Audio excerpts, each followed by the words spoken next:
Reporter breaking. സംസ്ഥാന youth കോൺഗ്രസിൽ അഴിച്ചുപണിക്ക് നേതൃത്വം. പ്രവർത്തന രംഗത്ത് ഇല്ലാത്ത ഭാരവാഹികളെ ഒഴിവാക്കാൻ നീക്കം. ദേശീയ നേതൃത്വത്തിന്റെ നിർദ്ദേശത്തെ തുടർന്നാണ് തീരുമാനം. 30-ലേറെ സംസ്ഥാന ഭാരവാഹികളെ ഒഴിവാക്കാൻ സാധ്യതയുണ്ട്. സംസ്ഥാനത്ത് യൂത്ത് കോൺഗ്രസ് നിർജീവമെന്നാണ് ദേശീയ നേതൃത്വത്തിന്റെ വിമർശനം. പ്രവർത്തനം വിലയിരുത്താൻ ദേശീയ അധ്യക്ഷൻ ഫെബ്രുവരി ആദ്യവാരം കേരളത്തിലേക്കെത്തും. റോഷിപാലുണ്ട് കൂടുതൽ വിവരങ്ങളുമായി. റോഷിപാൽ, യൂത്ത് കോൺഗ്രസ് തെരഞ്ഞെടുപ്പിന്റെ മുൻപ് വളരെ സക്രിയമായി നിൽക്കേണ്ട സംഘടനയാണ്. ഇനിയുള്ള 50 ദിവസങ്ങൾ കർമ്മനിരതമായി ഫീൽഡിൽ തന്നെ കാണണം. രാഹുൽ മാങ്കൂട്ടത്തിൻ്റെ രാജിക്ക് ശേഷം കാര്യമായി ചലനശേഷി നഷ്ടപ്പെട്ട് കിടക്കുന്നതാണ് നമ്മൾ കണ്ടത്. ഒറ്റയ്ക്കും തെറ്റയ്ക്കും ചില പ്രതിഷേധ സമരങ്ങളൊക്കെ നമ്മൾ കണ്ടു. വ്യാപക പ്രതിഷേധങ്ങൾ അടുത്തിടെ വരുന്നു. അഴിച്ചുപണിക്കാണോ ദേശീയ നേതൃത്വത്തിന്റെ നീക്കം? അരുൺകുമാർ, നിയമസഭാ തെരഞ്ഞെടുപ്പിൽ സജീവമായി പ്രവർത്തിക്കേണ്ട സംഘടന യൂത്ത് കോൺഗ്രസിന്റെ പ്രധാനപ്പെട്ട പോഷക സംഘടന.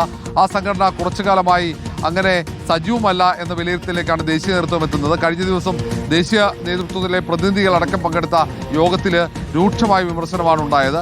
കഴിഞ്ഞ കുറച്ചു കാലമായി ഒരു പരിപാടികളും യൂത്ത് കോൺഗ്രസ് നടത്തുന്നില്ല. സർക്കാരിനെതിരെ വലിയ പ്രക്ഷോഭങ്ങൾ സംഘടിപ്പിക്കേണ്ട സമയത്ത് സമരങ്ങൾ നടത്തുന്നില്ല. പല നേതാക്കളും സംഘടനയിൽ സജീവമല്ല. സംസ്ഥാന ഭാരവാഹികൾ പോലും കൃത്യമായി യോഗങ്ങളിൽ പങ്കെടുക്കുന്നില്ല. ചുമതലകൾ അവർ നിറവേറ്റുന്നില്ല എന്ന വിലയിരുത്തലിലേക്ക് എത്തുന്നു. ആ സാഹചര്യത്തിലാണ് ഈ പ്രവർത്തന രംഗത്ത് സജീവമല്ലാത്ത സംസ്ഥാന ഭാരവാഹികളെ അടക്കം നീക്കാനുള്ള തീരുമാനത്തിലേക്ക് പോകുന്നത്. നിലവിലെ സാഹചര്യത്തിൽ ഏതാണ്ട് 30ഓളം ഭാരവാഹികളെ നീക്കാനാണ് സാധ്യത. അതിനൊപ്പം തന്നെ സംഘടനയെ കൂടുതൽ ഊർജ്ജസ്വലമാക്കിയില്ലെങ്കിൽ കടുത്ത നടപടി ഉണ്ടാകുമെന്ന സൂചന കൂടി ദേശീയ നേതൃത്വം നൽകിയിട്ടുണ്ട്. ഫെബ്രുവരി ആദ്യവാരം ദേശീയ അധ്യക്ഷനടക്കം നേതാക്കളെത്തി വീണ്ടും പ്രവർത്തനങ്ങൾ വിലയിരുത്തും. കാരണം നിയമസഭാ തെരഞ്ഞെടുപ്പിന് വേണ്ടി SIR പ്രവർത്തനങ്ങളിലടക്കം സംസ്ഥാന നേതാക്കൾ സജീവമാകണമെന്ന നിർദ്ദേശം കൂടി നൽകിയാണ് യോഗം പിരിഞ്ഞത്. രാഹുൽ മാങ്കൂട്ടത്തിനെതിരെ പീഡന കേസ് ഉയർന്നതിന് ശേഷമാണ് സംഘടന ദുർബലമായത്. സംഘടനയ്ക്കകത്ത് തന്നെ വലിയ അഭിപ്രായ വ്യത്യാസങ്ങളുണ്ടായി. അങ്ങനെ വലിയ തർക്കങ്ങളിലേക്ക് പോവുകയും പിന്നീട് രാഹുൽ മാങ്കൂട്ടത്തിനെ മാറ്റിയതിനു ശേഷം പുതിയ അധ്യക്ഷനായ OJ ജനീഷ് കുമാർ വന്നെങ്കിലും പിന്നീട് അത്രത്തോളം ഒരു ഊർജ്ജസ്വലത കമ്മിറ്റിക്ക് ഉണ്ടായില്ല എന്നതാണ് പ്രധാനപ്പെട്ട വിമർശനത്തിന് വഴിയൊരുക്കി. ഏതായാലും കൂടുതൽ ഊർജ്ജസ്വലമാക്കാനുള്ള നടപടികളിലേക്ക് ദേശീയ യൂത്ത് കോൺഗ്രസ് നേതൃത്വം എത്തും. അതിൻ്റെ ഭാഗമായിട്ടാണ് 12:30 കോഴിക്കോട് വലിയ ഒരു പ്രോഗ്രാം വെച്ചിട്ടുണ്ട്. അതിനുശേഷം ഈ സ്വർണ്ണക്കൊള്ളയുമായി ബന്ധപ്പെട്ട് നിരവധി സമരപരിപാടികൾക്ക് രൂപം നൽകാനുള്ള നിർദ്ദേശവും നൽകിയിട്ടുണ്ട്. 14-ാം തീയതി സംസ്ഥാന വ്യാപകമായി സമരങ്ങൾ നടക്കുന്നുണ്ട്. ഈ പ്രതിഷേധ ജ്വാല തെളിയിക്കുന്നുണ്ട്.